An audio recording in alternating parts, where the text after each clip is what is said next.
Well, the big news of this past week, the commitment of Trae Taylor, albeit with some drama from the Illinois side of things, an apology later, an apology accepted. We move forward and we start to talk about Trae Taylor's game. So Brian is going to introduce you to some of the intangibles, the height, the stature, things like that, what he means to the recruiting class. And then I'm going to go over a few plays from his film and break those down in a little bit of detail to kind of show what he brings, not only in his athleticism and his game, but in his mind as well. So, Brian, how are you doing today, man? Do you want to go ahead and pull that up and tell us a little bit about Trae? Yeah, Mr. Trae Taylor, 6'3", 186 pounds, probably closer in that 190 range. 247. Their score is 66th ranked prospect nationally, 7th QB overall. Their composite score, which combines your rivals, your on threes, your 247s, they compile those scores together. He comes in as a 35th ranked player nationally, number 3 overall quarterback in the nation, coming out of Carmel Catholic over there in the Chicago area of Illinois, class of 2027. And as we know, since he's committed, he's been a busy guy, peer recruiting, a lot of guys for the class of 2026 and a lot of guys for the class of 2027 as well. That's your update there on Trae Taylor. Yeah, we talked about this, just to note a little bit in the live stream, the fact that, we talk about players' commitment level. What is their commitment level? I think it shows a lot to us that he is out there peer recruiting for the future. It shows that he's invested in the program. He's out there invested in the fan base. It doesn't seem like a guy who's going to really, and I say this not to jinx it, but it seems like he's invested in the Nebraska program. His heart's in it, and he truly wants to be a Husker. So, I'm keeping my thoughts positive that he's going to end up being a Husker 100%.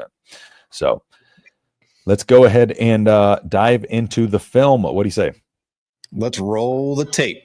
All right, first clip here. I'll go ahead and get this pulled to the front for you. Yep. Ready to rock? Let's do it. All right. So right here, this is one of the plays that I didn't have to break down too much, but roll it back. It's a play showing his athleticism. You don't get to really see much here in the pocket. The camera kind of goes away.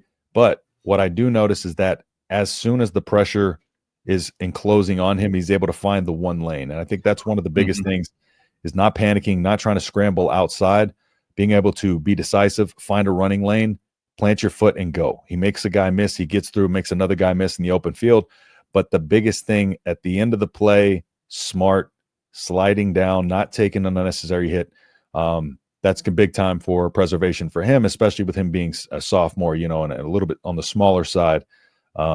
That's going to be big for him, to stay healthy. And if he does want to be a little bit more of a mobile quarterback from time to time, he can't be taking those hits. So that's my favorite part of the play naturally, is right at the end, him getting down. Yeah, I really liked his ability to escape the pocket. Like you said, make that quick decision to jump, and start taking off to get that first down and get down. Ready for clip number 2. Let's go ahead and run into it. All right. So this next play here, this is kind of showing his ability to, use his eyes, use his feints to kind of draw the defense down, draw the defense off a little bit. Again, I kind of alluded to this at the beginning, but touching on just his overall cerebral football IQ, he is a film junkie, student of the game. We hear a lot about it. We talk a lot about it. But they're obvious on the tape. And that's the things we can see, how quickly, he processes the information, how decisive he is. Almost a 70% completion percentage in high school, shows consistency. But what we kind of look for in here, just to throw it out there, is it somebody who's out, athleting defenses, or is it somebody who is doing it based off traits that are going to translate to the next level? And so that's when we're kind of looking at this quarterback film. That's what we're looking for: anticipation, timing, decision-making, footwork, those type of things. A lot of high school guys are just bigger, faster, stronger than everyone, so they dominate on tape. But when that physical edge is kind of gone, what are the translatable tools? And so that's what I'm going to be kind of diving into on these next few plays as well. So mental processing as well goes into that. So, but again, on this play here, there's going to be an underneath little out route, and he's going to feint them with his eyes and his hip. He's going to draw that defender down for just a split second, and that's going to allow this route coming down the middle of the field, this vertical route, to come open just based on the subtle shift, and the defenders' eyes got lost. They were watching player instead of ball, and didn't stick with their man. So let's go ahead and run this. Just run that initial first little bit there. Okay, you can go ahead and run it. Let it run. Okay. Here, good throw. A little bit under throw, but it's a good throw nonetheless. So go ahead and let it run just a little bit. Watch Trae Taylor slowly roll it a little bit slower. Watch his eyes, watch his hip feint. So when he drops back in the pocket, go back a little bit more, a little bit more, a little bit more. Okay, here again. Takes a snap. Go ahead. You want to play full through or just slowly through? Slowly through. Okay.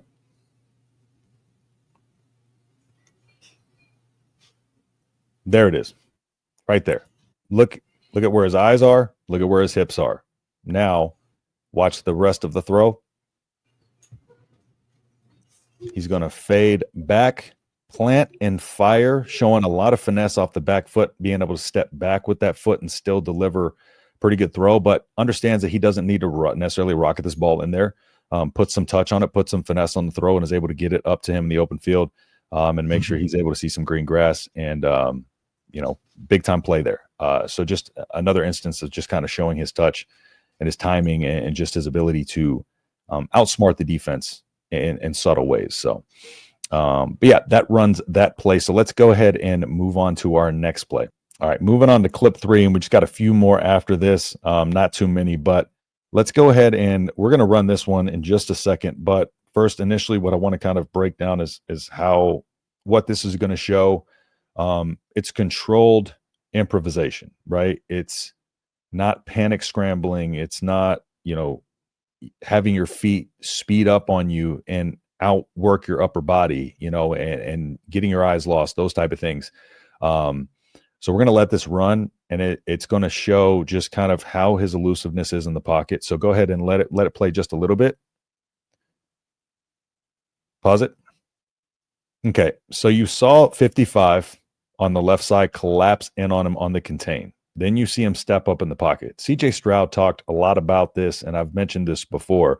When he got into the NFL, talking about getting to your spot in your rotation before the defense can, right? And he attributed it to like a spot up shooter in the NBA. So you're going to have a lane open kind of to the middle right, middle left, middle, or you're going to have to kind of rotate out and try to beat those contains or a rotating defender out to the outside. So what he's able to do here, he sees the contain, he sees the pressure bearing down on him, waits a second, lets it get there, sees a crease open up, know he's going to have to make a guy miss, is able to juke him out. But instead of just juking him and turning into a straight up ball carrier here, watch the rest of the play.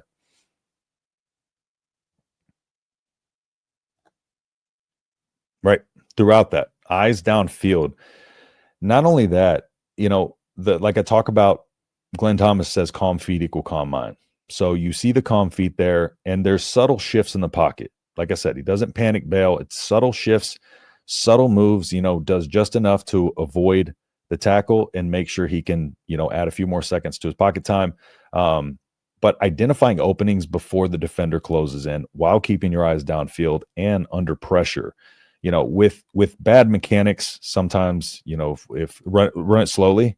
So right there, you see him kind of get his hips flipped around, doesn't have the elbow low, and so doesn't drop his elbow or kind of go sidearm. He still comes over the top with it, resets his hips, is able to swing his hips through and deliver a sharp throw. So yeah, this is a really impressive play in my opinion, but just shows his ability to be a pass first quarterback. One thing I did like too is as he's getting this pressure, look where that ball is too. He's keeping that high and tight. Has a nice little stiff arm on that lineman there to get free. And good job on the receiver for sticking with it too. Yeah, absolutely. All right, let's go ahead and move on to the next one.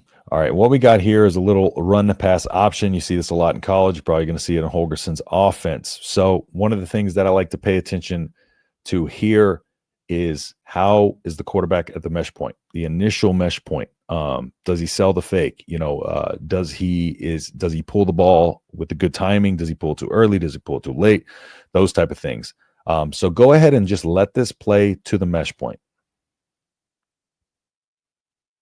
Okay. Yeah, there. No, so you see him sell that play fake, but not only that, he knows he's going to have to throw this out to the right, but still he's able to kind of sell the inside handoff pretty smoothly, keep his leg clear of that running back's lane, and still be able to get enough on this throw to be able to hit it like mechanics, again, getting his hips through, stay clean, flips his hips, drives the throw, and go ahead and let it play a little bit. A little bit of a kind of an off-platform throw. But again, he's a smaller quarterback, but the leverage through the hips and the mechanics that allows him to be able to get that ball out there and zip it out there to him out of his break too. Timing, again, showing a little bit of an anticipation timing, hits the receiver right out of his break, puts the throw right on the money, hits him in stride, and he's able to get upfield. Because he hit him in stride, he's able to get upfield and get a few more yards. But again, really good at the mesh point, and just an overall great throw considering, his hips were kind of square to the line of scrimmage, was able to kind of rotate out, get that throw out there, and get a few more extra yards. I'm not able to see the down and distance on this. I wish I could. That's something I like to pay attention to, but yeah, great play overall.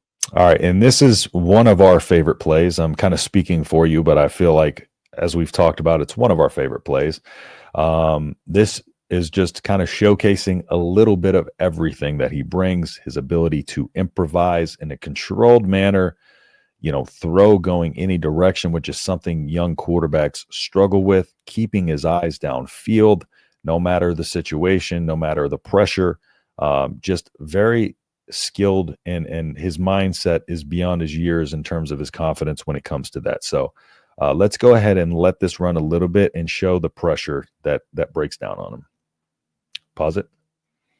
Okay, so you see right there, lines given in a little bit. You see 73 right there trying to block, but 73 is getting a little bit beat on that block.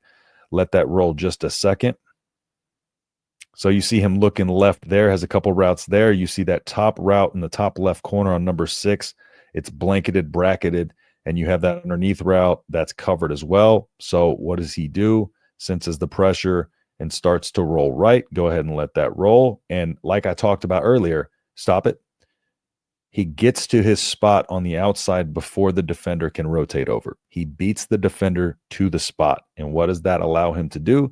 It allows him to be able to roll right, keep his eyes downfield, does a very good job of that again, and make a throw on the money, as opposed to having to throw it around a defender or having to deal with a defender in his face. This allows him to kind of, be able to hit the wide open guy in the back of the end zone. Again, good job on the wide receiver for coming across the back of the end zone, but go ahead and let this play into the throw. Perfect touch pass. Puts it on the line, but puts it where his guy can get it, puts it high enough to where his guy can get it and get it in bounds. Yeah, I mean, for obvious reasons, this is one of our favorite plays, but yeah, it just shows his ability to kind of navigate the pocket and never panic. And this looks like a situation, in the red zone where a lot of quarterbacks will panic. Yeah, I love, as we've seen on his clips, his ability when he's on the move to keep his arm angle consistent with his normal throwing motion. He's not dipping his shoulder. He doesn't have like a chicken wing on the elbow. It's really consistent over the top. And that's just a beautiful strike by him there. All right. And this one right here is going to be our last play of this, but love the touch on this throw. Again, probably our second favorite play of the film right here. So go ahead and let this run just a little bit. Okay, pause it. All right, so again, right there, you see a little bit of a high-low look. You had that receiver, I think that's number 2 up to the top, kind of do a little bit of a check and release type of deal. A little bit of a subtle look to that underneath route, sees the defenders are dropping down, multiple defenders are dropping down on that, but does see a lane. Now, this is what he's looking at right here. Now, look at the confidence in a young quarterback to be able to look at how this is. You got a defender with his back to your receiver on the right-hand side, and you got a defender within about 4 steps. So he's going to need to put this in a place because that defender on the right is going to have to rotate his hips all the way back around and then be able to get a base to be able to jump up and go after this ball. So he needs to understand that, but also understand that he needs to put it in the air deep enough to where this receiver, this DB that's on the left side is not going to be able to beat his wide receiver to the spot and or get a hand on it to break it up. So confidence is through the roof in this throw. So go ahead and let this run. Again, puts it right over both of their heads, especially the one on the right. Watch his adjustment here. He's tracking it the whole way and still can't even make a jump, can't even make a play on the ball. This is just an incredible throw. Anything from you, Brian, on that one? Yeah, I was just kind of amazed by this throw because this guy, I can't see what number he is, but he's the guy who's lofted the throw over. He's watching Trae the entire time. Yep. Trae could go to either receiver here based on kind of what I'm seeing. I don't know if you agree with that, but it looks like both receivers are going to get open. Yeah. And the fact that he layered this so perfectly that guy can't even make an attempt at the play. It just, even if they weren't open, he can throw both of them open. And another thing, go back a little bit to the throw. Forgot to mention this, but he has a defender right in his face on his follow through. So that doesn't deter him from making the throw. That defender being there so he can't finish his follow through didn't make him take anything off the throw. He still delivers a perfect ball. He's able to get it up, squeeze around the defender, not hit his arm on the defender, it looks like. But the fact that he was able to get great touch on that ball without being able to have a full follow through is another big, a huge part of that throw. Yeah, it's a great ball. Good job by him, staying strong in the pocket, standing tall, and just firing that ball in there. Really good job by Trae on that one.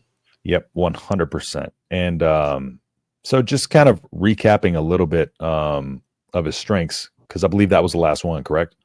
Yep, that was the last one. So just a summary of kind of his strengths here. Got a quick release, really good arm strength, and layers his throws with really good to incredible touch sometimes. Some of his throws are just absolutely unreal, as we saw in that last play. Ball placement is pretty consistent. Almost a 70% completion percentage. That doesn't happen by accident. Composed and calm in the pocket. No panic, eyes downfield, feet are calm. You don't see him moving around too much. You don't see that anxiousness in his eyes. You don't see his feet getting too quick for his upper body, like I said, and that will take his base away from him. He won't be able to make the throw because he doesn't have his lower body into it. Just smart, cerebral in the way he plays, the way he moves, improvises in a smart way, a non-panicky way, and stays within offensive structure. He wants to be a pass-first quarterback, will run if he needs to, but he doesn't fall into that whole backyard football, let's just run around and make a play. He likes to stay within the structure of offense, go through his reads. And those are all translatable tools to the next level. So you can see just kind of when you watch the tape, the raw talent's there, but the translatable habits are there. And that's what gives him a real shot to succeed at the next level. So, yeah, people got to keep an eye out for this kid for sure. Yeah, he's very advanced. Like, you have to keep in mind, he's just turned 16 years old not that long ago. And if he's this good right now, he keeps developing, and then once he gets to Lincoln, he'll be under the tutelage of hopefully Dana Holgerson's still around because his contract will be up for renewal then. But he's just got so much promise at such a young age. You can see why he had his first offer when he was 13 years old. You can see why all the schools in the country, all the big-time programs in the country were going after him up until the last minute. Illinois visited him the day before he committed to Nebraska. So that's just one thing I want to preface, too, about this video about Trae is just because he committed, this recruitment is going to go until December signing day of 2026. That's how big of a recruit he is. It is not going to stop. Nope. Just an overall hugely exciting prospect for the fan base. Rightfully so. We are very, very excited for that. A long time to wait, but patience is a virtue. But just want to kind of show what traits he brings so that way you know what you can look forward to. But most of all, if you enjoyed the breakdown, make sure that you like, subscribe, drop your comments and let us know what you think about the breakdowns, anything that you could change on it. Let us know down below in the comments. Again, we got our Tuesday, 6 p.m. Central live stream. We have our Thursday, 6 p.m. live call-in show. So Until next time, keep your eyes on the film and go Big Red. Go Big Red.